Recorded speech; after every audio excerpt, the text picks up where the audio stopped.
अब एक बड़ी हैरान करने वाली खबर है। फिक्र में अब हम आपको ऐसी तस्वीरों के साथ उन लोगों की चिंता बता रहे हैं जो ऐसी घटनाओं के शिकार हो रहे हैं। खतरनाक कुत्तों वाला खौफ है इसमें। पिटबुल जो कि एक हंटिंग डॉग के नाम से मशहूर है, जैसे वो खतरनाक कुत्ते जो किसी की जान भी ले सकते हैं। पिटबुल जैसी खतरनाक नस्ल के डॉग पालने वालों को यह वीडियो जरूर देखना चाहिए और सोचना चाहिए कि इंसानों की सुरक्षा ज्यादा जरूरी है खतरनाक डॉग पालने का शौक। यह वीडियो पटियाला का है, जहां घूमन नगर में एक पति पत्नी घर खरीदने के सिलसिले में एक प्रॉपर्टी डीलर के साथ पहुंचे थे। प्रॉपर्टी डीलर जैसे ही घर की घंटी बजाई, अंदर से पिटबुल नस्ल का कुत्ता बाहर आ गया और सीधे बाहर खड़े पति पत्नी पर हमला कर दिया। सब कुछ इतना तेजी से हुआ कि दोनों को समझने तक का मौका नहीं मिला। पहले पिटबुल ने महिला पर हमला किया, जिससे वो जमीन पर गिर गई, लेकिन पिटबुल उसे काट डाला।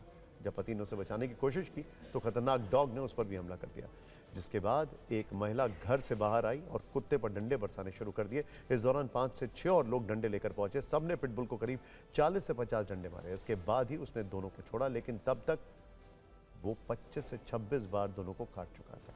पिटबुल के हमले के बाद दोनों को अस्पताल में भर्ती कराया गया, जहां महिला की सर्जरी करनी पड़ी तो उसके पति को पैर और पीठ में टाके लगाने पड़े। इस घटना के बाद पुलिस ने अज्ञात लोगों के खिलाफ मामला दर्ज कर लिया। ਜਾਂਦੇ ਸਰ ਜਦੋਂ ਕੁੰਡਾ ਖੁੱਲਿਆ ਤਾਂ ਸਾਡੇ ਕੁੰਡਾ ਖੁੱਲਦੇ ਹੀ ਸਰ ਸਾਡੇ ਕੁੱਤੇ ਨੇ ਹਮਲਾ ਕਰਿਆ ਜੀ। ਜਿਹੜੀ ਕੁੱਟੀ ਅਸੀਂ ਦੇਖਣੀ ਸੀ, ਪਿਟਬੁਲ ਕੁੱਤਾ ਸੀਗਾ ਜੀ। ਉਹਨੇ ਸਿੱਧਾ ਹਮਲਾ ਹੀ ਕਰਿਆ ਸਾਡੇ ਤੇ, ਜਿਸ ਤੇ ਮੇਰੇ ਤੇ ਮੇਰੀ ਵਾਈਫ ਦਾ ਬਹੁਤ ਨੁਕਸਾਨ ਹੋਇਆ ਜੀ। ਮੇਰੇ ਪੂਰੇ ਸਰੀਰ ਤੇ ਟੱਕ ਹੈ ਜੀ, ਮੇਰੇ ਬੈਕ ਤੇ, ਮੇਰੀ ਲੈਗਸ ਤੇ। ਮੇਰੀ ਵਾਈਫ ਦੀ ਸਰਜਰੀ ਹੋਈ ਹੈ ਜੀ। ਉਹ FIR ਅਸੀਂ ਦਰਜ ਕਰਤੀ ਹੈ, ਰਜਿਸਟਰਡ FIR ਨੰਬਰ 137 ਜਿਹੜੇ ਕੱਲ ਵੀ ਧਾਰਾ ਦੱਸਿਆ ਸੀ 291 ਤੇ 125 BNS ਦੇ ਤਹਿਤ FIR ਦਰਜ ਕਰਤੀ ਹੈ। ਉਹਨਾਂ ਨੇ ਅਨਨੋਨ ਬੰਦੇ ਦਾ ਨਾਮ ਲਿਖਾਇਆ, ਉਹਨਾਂ ਨੂੰ ਪਤਾ ਨਹੀਂ ਹੈ ਕੁੱਤਾ ਕਿਹਦਾ। ਵੀ ਅਸੀਂ ਹੁਣ ਪਤਾ ਕਰਦੇ ਹਾਂ ਵੀ ਕਿਹਨਾਂ ਦਾ ਕੁੱਤਾ, ਤੇ ਉਹਨੂੰ ਅਸੀਂ ਨਾਮਜ਼ਦ ਕਰਨਾ ਹੈ। It is a very scary and regrettable incident. ਪਰ ਇਹਦੇ ਵਾਸਤੇ ਨਾ ਜੀ ਸਾਡੇ ਵੱਲੋਂ ਆਲਰੇਡੀ ਜਿਹੜੀ ਨੋਟੀਫਿਕੇਸ਼ਨ ਹੋਈ ਹੈ ਰਜਿਸਟ੍ਰੇਸ਼ਨ ਦੀ, ਇਹ ਪ੍ਰਾਈਵੇਟ ਜਿਹੜੇ ਓਨਰਸ ਨੇ ਰੱਖੀ ਹੋਈ ਹੈ। ਥੀਸ ਆਰ ਫੈਰੋਸ਼ੀਅਸ ਡੌਗਸ ਜਿਹੜੇ ਕਿ ਬਿਲਕੁਲ ਵੀ ਅਲਾਉਡ ਨਹੀਂ ਹੈਗੇ। ਕਿ ਜਿਹੜੀ ਇਹਦੀ ਰਜਿਸਟ੍ਰੇਸ਼ਨ ਦਾ ਕੰਮ ਹੈ ਸਾਡਾ ਹੈਲਥ ਵਿੰਗ ਜਿਹੜਾ ਹੈਗਾ ਉਹ ਰੈਗੂਲਰਲੀ ਕਰ ਵੀ ਰਿਹਾ ਹੈ। ਤੇ ਇਸ ਤੋਂ ਬਾਅਦ ਵੀ after this incident we are going to be even more vigilant.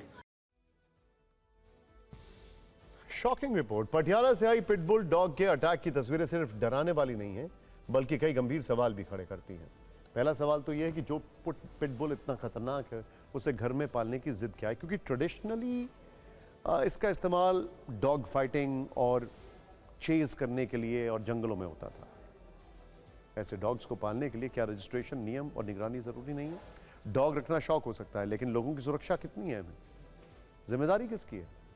दुनिया के अलग अलग देशों में कुछ खतरनाक नस्लों पर पाबंदियां या सख्त नियम है, तो भारत में ऐसा क्यों नहीं है? किसी कुत्ते के हमले के लिए उसके मालिक को जिम्मेदार क्यों ना माना जाए? इससे पहले भी पिटबुल के जानलेवा हमलों के कई मामले सामने आ चुके हैं। पिटबुल को दुनिया में डॉग्स की सबसे खतरनाक नस्ल में से माना जाता है, क्योंकि पिटबुल के मजबूत जबड़ों से छूटना बहुत मुश्किल होता है। क्योंकि एक इंटरेस्टिंग फैक्ट यह भी है, कई बार पिटबुल का जो जबड़ा होता है वो अपने आप लॉकडाउन पोजीशन में चला जाता है, तो फिर बहुत मुश्किल है उसको अनलॉक करना। पिटबुल डॉग अचानक बहुत आक्रामक हो जाते हैं। कई बार ये बिना किसी वजह से भी हो सकता है। इसमें रीजंस होते हैं लैक ऑफ सोशलाइजिंग, और अगर जो इनके ओनर्स हैं उन्होंने अच्छी मेंटेनेंस नहीं की है। ऐसे मामले भी सामने आए जहां पिटबुल ने अपने ही मालिक या परिवार के सदस्यों पर हमला कर दिया। अमेरिकी संस्था के मुताबिक पिटबुल के हमले में मरने वालों की संख्या सबसे ज्यादा है। अमेरिका में कुत्तों के काटने से 60% मौत पिटबुल के हमले से हुई है।